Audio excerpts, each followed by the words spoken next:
Donald Trump wants to dominate Canada, and if we don't change how we do things around here, he's going to win. And the rhetoric that the United States is going to invade Canada, or they're going to use our retaliation as an excuse to invade Canada, or Trump's going to do this to justify invading Canada. That's not going to happen. Trump doesn't know what he hath wrought. He confused kindness for weakness. Canada does not bow to anyone except the British monarchy. Donald Trump wants to dominate Canada, and if we don't change how we do things around here, he's going to win, and fast. Hi, I'm Josh, and I'm a Canadian dad trying to navigate a complex world. In the past 24 hours, Canadians have been pulling together behind the flag. Of course, there are some exceptions.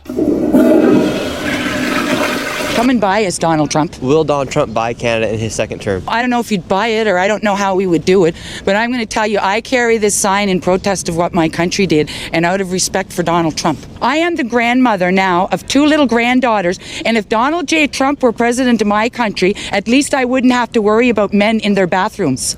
At least I would know that they would have a fair chance if they did decide to go into sports. So, I mean, why would I feel bad about somebody like Donald Trump taking over our country? Come and save us, Donald Trump. We don't even have free speech in Canada anymore.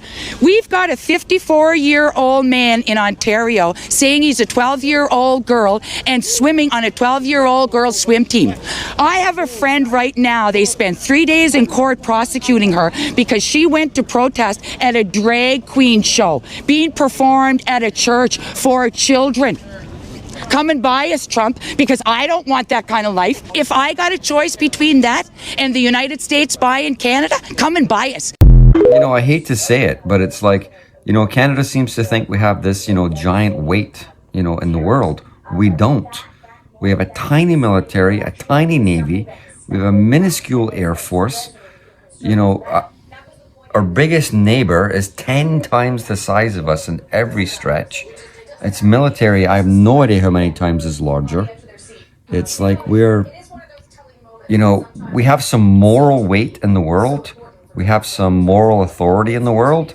But no, it's like we are not that powerful. We're a small country, even though we have a huge landmass. I'm Canadian, obviously, and people are worried because of these tariffs, things are going to become unaffordable. They're unaffordable now. Where have you been living? Oh, things are going to get more unaffordable? That's like saying my great-grandfather's body is going to become more unalive. You know what I had for breakfast today? My wife. And not because I was feeling romantic, because the cupboards are bare. I'm one of those rare Canadians that grew up wanting to be American. I know that I think a lot of Canadians would probably hate me for that, but I think when you're from Toronto, I think you feel kind of disconnected from the rest of Canada anyway. The majority hate us, the rest of the country. So, you know, but I think it was more like when you're a kid, I grew up in the 80s, like all culture, all toys, music, movies, all the cool stuff comes from America. And when you grow up in Canada, in that environment, you're like on the outside looking in, and I always wanted to be a part of it. I love the idea of free speech. I totally think that you should have a gun to protect yourself if you want to. There's a lot of stuff about America that I really like, and there are parts of being Canadian that I think are kind of lame. And what I ultimately always wanted to do was earn my way into Canada, like so many great, funny people from Canada have done in the past. I don't really feel that way right now. I think right now, I think the feeling from a lot of Canadians, maybe, I'm guessing, this is my feeling, is betrayal. Like, we've been partners and friends through a lot of stuff, and I don't know what Trump is trying to do, but it feels like we got stabbed in the back, and it's only recently that I don't feel so stoked about wanting to go to America or be a part of America or anything like that. And I think, sadly, as a comic in Canada, it's the only place you're really going to ever earn a living doing stand-up comedy. But I don't like America right now. My family nearly packed up our whole lives in Canada and moved to America. The only thing that stopped us was that the school systems just weren't hard enough. Let me explain. For a couple years, my family would spend about 2 weeks of February down in Palm Springs, California. Basically because Canada is way too cold at that time of year, so we wanted a little escape.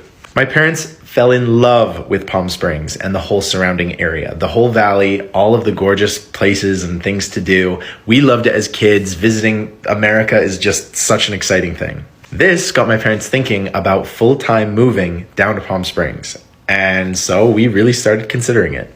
We went and looked at property and looked at houses and affordability, and everything was lining up. It was looking like we could easily make it all work and that it would be a huge change in our lives. That all changed when we started looking at schools for my brother and I. We started to tour these schools, and from a 13-year-old Canadian boy's perspective, these were the most incredible schools I'd ever gone to. They had full running tracks, swim pools, they had giant cafeterias, just absolutely amazing facilities, like nothing like we have in Canada, or at least from where I'm from. I think it was the principal or the head dean or whatever who was touring us around, and he was hyping it up the whole time. He was explaining all of the different extracurriculars, the different trips that these people and the students get to go on, and it just sounded absolutely amazing to me.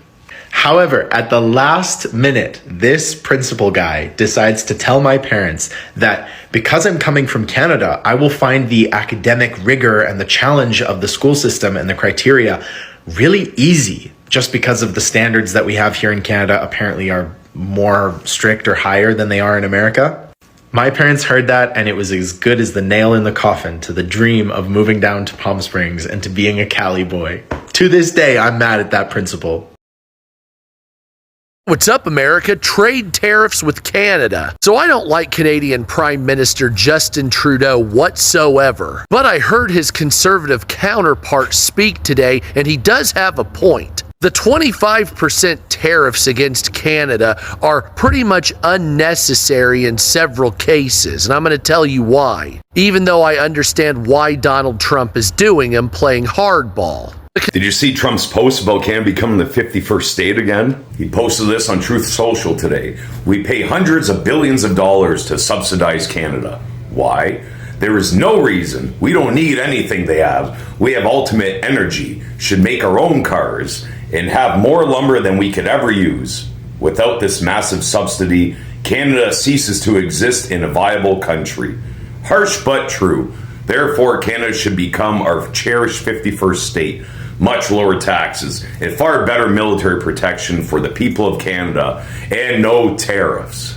It seems Trump wants us big time to become the 51st state. So giving us tariffs, it's possibly starting an economic war. What's Canada going to do to retaliate? Or is this just one big chess game and the future is really unpredictable? What's your thoughts? Let me know in the comments and give me a follow. Conservative leader Pierre Poilievre made a point when he said that the people that are dying of illicit substances in the United States, that's not really coming from Canada, because the people in Canada are also dying of those illicit substances as well. He made a point that's very true. Those substances are made in China and make their way over here. It's not being manufactured in Canada or even in Mexico. The main places is China. And so it is unfair to tariff the Canadians at 25% and the Chinese at 10% when China is 100% the problem when it comes to illicit substances making their way into the United States and Canada that are killing people. So knowing this now, I think it would be a good idea to rescind the tariffs on Canada and work with Canada as a matter of course in rescension of these tariffs to go after China instead. Basically, instead of making Canada our trade enemy, we work with Canada to go against China until they stop producing that shit. Then Canada and America can work together making tariffs against China, only lifting it when they throw those people that make the substances in jail and shut the factories down. And then instead of those substances that we need coming from China, we can have them made here in America or Canada and work out pharmaceutical trade deals with the Canadians, benefiting both countries double and cutting China out of that type of market. So basically our people don't die. So do you think that's a better idea than the 25% across the board tariffs? I don't like Justin Trudeau either, but Pierre Poilievre is going to be the prime minister more than likely. So that being the case, we should work with Canada to stop Chinese illicit substances coming into the United States and Canada, tariff them into stopping it, and then make us both money. So the tariffs are already working. Two of Canada's fastest growing food companies are now planning to move their operations to the United States. You have Midday Squares and Flourish Pancakes, and most of their customers are in the United States. Midday Squares currently has a plant in Montreal, but now they're like, what does Ohio look like? Missouri and Wisconsin. And the owner put it very simply, we need the US as a business. Maybe people aren't understanding, but there's a difference between Canadian politicians and Canadian businesses. The politicians will react one way to the tariffs, but the business people sit down and analyze logically. They're already paying stupidly high corporate taxes in Canada, and if they left and came here, they would save half of their money overnight. Plus, they'll now have free access to the biggest consumer market in the world, and they have a pro-business federal government. Why would you stay in Canada? That's the whole point of President Trump's plan. Guess what's going to happen next? Those car companies that are making their cars in Canada, they're just going to go back to Detroit and make their cars in the United States. And we're not doing this to destroy Canada. We're doing this to level the playing field. They've taken advantage of us for far too long. We've been subsidizing their national defenses and their economies, and it's finally time we put Americans first. Question: why haven't we heard anything from Canadian celebrities who live and work in the States? I mean, you are Canadian exports, and there is basically a 25% tariff across the board on all Canadian exports. So why haven't you said anything?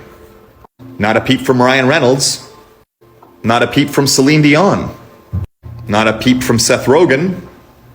Not a peep from Alanis. Not a peep from Drake.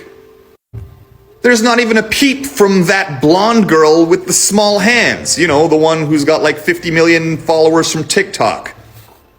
So yeah, Canadian celebrities who live and work in the States, who are functionally Canadian exports, why haven't you said anything about what's happening right now?